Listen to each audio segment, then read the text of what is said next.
स्वागत है दोस्तों आपका हमारे YouTube चैनल पे। आज का हमारा ये क्लास फायर सेफ्टी के विषय में है। Fire safety industrial safety management का एक इम्पोर्टेंट टॉपिक है। जो फ्रेंड्स किसी कंपनी में, किसी ऑयल एंड गैस प्लांट में as a safety officer, as a safety engineer अपना करियर बनाना चाहते हैं या वहाँ जॉब कर रहे हैं, उनके लिए ये क्लास काफ़ी बेनिफिशियल होगा। क्योंकि इस वीडियो में आज हम चर्चा करने वाले हैं फायर क्या है, फायर किस तरीके से लगता है, फायर हजार्ड्स क्या है, फायर ट्रायंगल्स क्या हैं, फायर के कितने क्लास होते हैं, फायर अगर लग जाए तो उसे हमें किस तरह कंट्रोल करना चाहिए। तो इन तमाम इंपॉर्टेंट एस्पेक्ट्स पे आज हम बात करने वाले हैं। तो आइए अपने टॉपिक की तरफ चलते हैं। पहला हमारा ये चैप्टर है फायर सेफ्टी। फायर सेफ्टी में पहला प्रश्न आता है कि फायर क्या है, आग क्या है। तो हमें एक सिंपल लाइन का डेफिनेशन याद करना है। Fire is a chemical reaction between the fuel, heat and oxygen. आग एक रासायनिक अभिक्रिया है फ्यूल, हीट और ऑक्सीजन के बीच।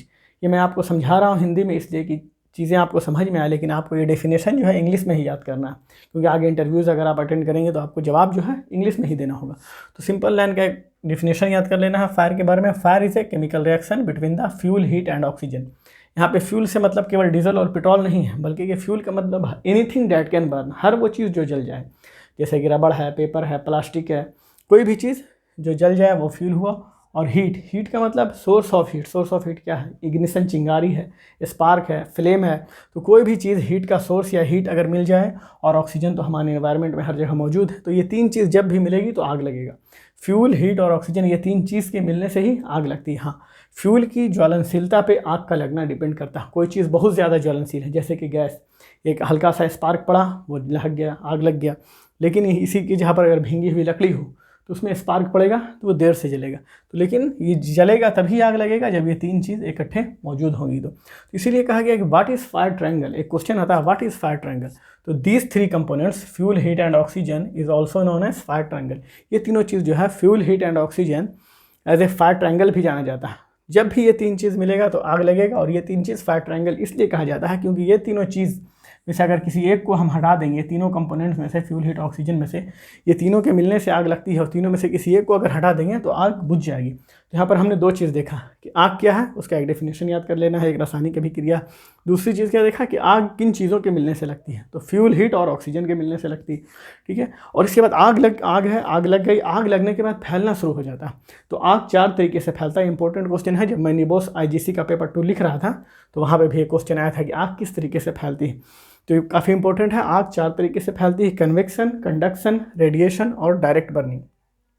कन्वेक्शन को ऐसे समझिए, जहाँ पे आग लगा, के लगने के साथ क्या होगा कि वहाँ पे की हवा गर्म होगी। हवा गर्म होगी तो ऊपर उठेगी, और जब गर्म हवा ऊपर उठेगी तो उसके जगह को लेने के लिए ठंडी हवा आएगी। तो इस तरीके से क्या होगा, एक एयर साइकिल बन जाएगा, और पूरा रूम या जहाँ पे भी आग लगा हुआ इलाका हवा के जरिए पूरा गर्म हो जाएगा। तो इसको कन्वेक्शन कहते हैं। यहाँ पर हम सिंपल लाइन में आपको समझाने की कोशिश की है। यहाँ पे हम फिजिक्स में नहीं, ऐसे ये हीट ट्रांसफर ऑफ हीट जो है वो आपको फिजिक्स में 9th 10th के क्लास में पढ़ना, लेकिन यहाँ पे फिजिक्स में नहीं जाना। एक सिंपल फायर सेफ्टी का ये क्लास है। जो फ्रेंड्स सिंपल ग्रेजुएशन या इंटर करके बाद फायर सेफ्टी ऑफिसर के रूप में अपना करियर बनाना चाहते हैं, ये क्लास सीधा उनको टारगेट करके बनाया गया। यहाँ पे कन्वेक्शन का मतलब मैं ये नहीं समझाऊंगा कि हवा गर्म होती है, उसकी डेंसिटी कम होती है, फिर वो फिजिक्स में आपको पढ़ना है, बल्कि यहाँ पर सीधा करना है कि आग कैसे फैलेगी। कन्वेक्शन क्या? Transfer of heat through the movement of air. हवा के जरिए आग फैलेगी, गर्मी फैलेगी। दूसरा चीज़ है conduction, heat transfer through the molecules of objects और सब्सटेंस। इसका मतलब क्या है कि हीट जो ट्रांसफर होता है वो ऑब्जेक्ट्स के, जैसे कि इसका एग्जांपल समझिए, आप एक रड हाथ में लिया लंबा सा, उसको हमने एक सिरे को आग पे रखा। जब एक सिरे को हम कुछ देर आग पे रखेंगे तो दूसरे सिरे में जहाँ पे हम पकड़े हुए हैं, वहाँ पे हम मुझे गर्मी महसूस होगी। तो ये क्या हुआ, हीट जो आया वो ऑब्जेक्ट्स के मोलिक्यूल्स के थ्रू आया। यहाँ पर मोलिक्यूल्स में नहीं जाना, बस समझिए कि ऑब्जेक्ट्स के थ्रू डायरेक्ट हीट जो है उससे चल के आ रहा है। मोलिक्यूल्स फिर हमको केमिस्ट्री में जाना पड़ेगा, आपको ऊपर मानू वो सब नहीं। तो heat transfer through the molecules of objects दूसरी तरीके हो गया। पहला हवा से आग फैल रहा, दूसरा किसी ऑब्जेक्ट्स के एक सिरे से दूसरे सिरे तक फैल रहा है, गर्म से ठंडे की ओर। और तीसरा रेडिएशन मतलब हीट जो है वो ट्रांसफ़र होता है बिना किसी मीडियम के, विकिरण इसको हिंदी में कहते हैं, बिना किसी मीडियम के। जैसे इसमें हवा से फैला, इसमें ऑब्जेक्ट्स के डायरेक्ट कॉन्टैक्ट से फैल रहा, और इसमें क्या है, विकिरण के जरिए, जिसे नॉर्मल भाषा में आप धा लगना बोल सकते हैं। तो रेडिएशन, विकिरण, जैसे सूर्य की रोशनी हमारे पास आती है, वो किसी मीडियम के थ्रू तो आती नहीं, उसी तरीके से हीट फैलता है, मतलब कि बिना किसी मीडियम के। तो इसका डेफिनेशन याद कर लीजिए, radiation, transfer of heat from fire to its surrounding, transfer of heat from fire to its surrounding in the form of electromagnetic waves, electromagnetic wave विकिरण के रूप में। डायरेक्ट बर्निंग सीधा चीज़ जलने लगी, फ्लेम के कांटेक्ट में आ गया, आग के लौ के कांटेक्ट में आ गया और चीज़ें जलने लगी। तो ये डायरेक्ट बर्निंग हो गया। Material objects directly come into contact with fire. तो हमने यहाँ पर समझ लिया कि आग क्या है, आग किन चीज़ों के मिलने से लगता है और आग किस चीज़ तरीके से फैलता है। ये 3 पॉइंट आप कंडक्ट याद कर लीजिए, 1, 2 और 3। कन्वेक्शन, कंडक्शन, रेडिएशन और डायरेक्ट बर्निंग, ये 4 तरीके से आग फैलता है। लेकिन जब आग फैल जाए, आग बहुत जल्दी फैलती है, 15 से 30 सेकंड में आग एक बड़े एरिया को तबाह कर सकती है। तो फायर के हज़ार्ड्स क्या हैं, ये बहुत इंपॉर्टेंट क्वेश्चन है। आप जाएंगे इंटरव्यू के लिए कहीं तो what is fire hazards, normally आपसे क्वेश्चन पूछा जाएगा, तो आप खुद सोच सकते हैं फायर हज़ार्ड्स क्या होगा। आग लगेगा तो क्या होगा, पहले क्या होगा कि इंसान और मटेरियल कंप्लीटली बर्न हो जाएगा। दूसरा हज़ार्ड क्या हो सकता है, धुआं के सफोकेशन से डेड कर सकते हैं लोग। तीसरा क्या हो सकता है कि हम भागने लगे आग लगने पे, मान लिया फर्स्ट फ्लोर पे हम हैं, ग्राउंड फ्लोर पे आग लग गया तो हमको भागना है, ऊपर से ही छलांग लगा दिया, ऐसा इंसिडेंट हम लोग देखते रहते हैं, तो क्या होगा, इंजर्ड हो जाएंगे। इस तरह का हज़ार्ड है। देखिए यहाँ पर फायर हज़ार्ड हमें क्या याद करना है, fire can burn man and material completely, पहला हज़ार्ड से लोग और man and material completely burn कर जाएगा। दूसरा क्या है, पीपल में died from suffocation due to smoke, इतना धुआं होगा जिसके स्मोक से, सफोकेशन से लोग डेड कर सकते हैं। तीसरा हज़ार्ड फायर का क्या होगा, पीपल में injured while escaping during fire, people injured हो जाएंगे, लोग इंजर्ड हो जाएंगे जब एस्केप भागेंगे फायर के दौरान बिल्डिंग से छलांग लगा के यहाँ वहाँ। और बिल्डिंग और स्ट्रक्चर में कोलैप्स, चौथा पॉइंट है, बिल्डिंग और स्ट्रक्चर बहुत तेज़ आग लग गई तो क्या होगा कि जिस स्ट्रक्चर पे, जिस बिल्डिंग में, जिस जगह पे आग लगी है वहाँ पे जो स्ट्रक्चर होगा वो जल के गिरेगा, और गिरेगा तो आसपास फैलेगा उसका रबिश, तो उससे कहीं और दूसरी तरफ भी उड़ के आग के फैलने का खतरा होता है।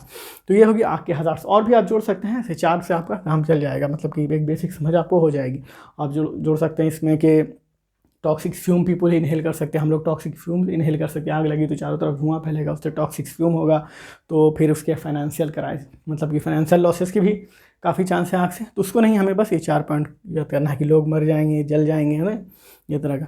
और उसके बाद ठीक है, आग की तो हज़ार्ड्स। अब आग को हमको कंट्रोल कैसे करना है, तो आग क्या है, आग किन चीज़ों के मिलने से लगता है, आग किस तरीके से फैलता है, आग के क्या क्या खतरे हैं, और आग को कंट्रोल क्या क्या है, कैसे किया जा सकता है। तो कंट्रोल करना क्या है, जैसे जिन चीज़ों से आग लगी उन चीज़ों को हटा देना है। लगा किस चीज़ से, फ्यूल से, हीट से, ऑक्सीजन, ये तीनों के मिलने से लगा, तो हमें हीट को हटाना है, तो क्या होगा, कूलिंग कर देना, remove heat from the fire, आग में से हीट को हटा देना। कैसे हटाएंगे, वाटर का यूज़ करके हटाएंगे, वाटर से। लेकिन सारे आग को बुझाने के लिए हम पानी का इस्तेमाल नहीं कर सकते, क्योंकि जैसे कि इलेक्ट्रिकल फायर है, ट्रांसफार्मर में आग लगा है, किसी शॉर्ट सर्किट की वजह से आग लगा, तो वहाँ पे अगर हम वाटर का यूज़ करेंगे तो क्या होगा कि शॉर्ट सर्किट का खतरा और करंट लगने का खतरा बन जाएगा। तो ये हम आगे जो बताएंगे आपको कि क्लास ऑफ फायर, वहाँ पर बताएंगे कौन से आग को किस तरीके से बुताना है। लेकिन नॉर्मली हम पानी का यूज़ कर सकते हैं, एक्सेप्ट इलेक्ट्रिकल फायर, किसी भी आग को बुताने के लिए। रिमूव हीट फ्रॉम द, पानी का इस्तेमाल करके हीट हटा देंगे, आग बुझ जाएगा। इसको हटा दिया, आग बुझ गया। दूसरा starvation, remove to the fuel from the surrounding of the fire, मतलब कि आग, स्टारवेशन का मतलब भी भूखा कर देना, मतलब कि आग के आसपास की चीज़ के फ्यूल्स को ही हटा देना। फ्यूल्स को जब हम हटा देंगे तो आग खुद ब खुद बुझ जाएगा। फ्यूल्स को कैसे हटाएंगे, जैसे कि मान लिया किसी गैस पाइपलाइन में आग लग गया, अब गैस जा रहा है तो इसलिए उसमें आग लगा, अब हम उसके वाल्व को क्लोज कर देंगे, या उस एरिया को हम आइसोलेट कर देंगे मेन लाइन से उसको काट देंगे, तो वहाँ पर सप्लाई बंद हो जाएगी फ्यूल की, आग बुझ जाएगा। या फिर बहुत बड़े जंगल में आग लगा, तो जंगल में आग लगा है तो अगर आग दूर में है, पूरे जंगल को बचाना है, तो बीच में कुछ दूरी बना के 10 मीटर के जंगल को हम काट के हटा देंगे, लकड़ी रहेगी नहीं वहाँ पे, तो आग फिर जलेगा नहीं, थोड़ा सा एरिया को जल के रह जाएगा। तो ये स्टारवेशन प्रोसेस है, मतलब कि आग के चारों तरफ से फ्यूल को हटा देना। और तीसरा है स्मूथरिंग, मतलब कि ऑक्सीजन को हटा देना। ऑक्सीजन को कैसे हटाएंगे, हम देखते हैं कि आग लगा, उस पर बालू डाल दिया, ऑक्सीजन हट गया, स्मूथरिंग हो गया। आग लगा, उसको फायर ब्लैंकेट से या किसी चीज़ से ढक दिया, भींगे चादर से, नॉर्मली छोटे आग को हम ढक देते हैं, तो उसमें क्या, ऑक्सीजन हट गया। तो ये 3 प्रोसेस है, कूलिंग, स्टार्विंग, स्मूथरिंग। आपसे पूछेगा fire extinguishing process, cooling, starving and smothering, ये 3 प्रोसेस। इनहिबिटिंग एक लास्ट में है। क्या होता है कि जब आग ये तीनों चीज़ें मिलके लगती है तो एक चेन रिएक्शन बनता है। हम बताएं कि एक केमिकल रिएक्शन है आग, तो एक चेन रिएक्शन बन जाता है। उस चेन रिएक्शन को तोड़ते ही हैं ये तीनों प्रोसेस से, उसी रिएक्शन को तोड़ते हैं, उसे इनहिबिटिंग कहा जाता है, break the fire chain reaction. तो यहाँ पर हमने आपके साथ एक बेसिक नॉलेज शेयर करने की कोशिश की फायर के बारे में। और इसके अलावा भी हमारा जो ये अभी और लंबा वीडियो है, इसमें और जो है मतलब कि असल मेन जिम्मेदारी हमारी ये होती है कि एक सेफ्टी ऑफिसर के तौर पे किसी भी एम्प्लॉय की मेन जिम्मेदारी ये होती है कि 2 कंडीशन पे हमें ध्यान देना है। पहला तो हमारे कंपनी में, हमारी इंडस्ट्रीज़ में, हमारे वर्क साइट पे, जहाँ पे भी हम काम कर रहे हैं, वहाँ पे आग लगे ही नहीं। पहली 3 पॉसिबिलिटीज़ को हटा देना, मतलब कि एलिमिनेट कर देना पॉसिबिलिटी की किसी भी हाल में आग नहीं लगी। लेकिन अगर 1% भी पॉसिबिलिटी तो बचेगी ही, काम होगा तो आग लगने के चांसेस रहेंगे। तो वहाँ पे क्या है कि आग अगर लगे तो उसके कंसिक्वेंस कम हो, हज़ार्ड कम हो, नुकसान कम हो, तो हमें इस पर ध्यान देना है, इन 2 चीज़ों पर। इसके बारे में अभी बताते हैं कि हमको क्या क्या, कौन कौन से चीज़ इंस्टॉल करना चाहिए अपने, और कोई क्या क्या प्रिकॉशन लेना चाहिए कि जिससे आग लगे नहीं, और आग लग जाए तो उसके नुकसान कम से कम हो। इस पर बात करते हैं, आइए इधर।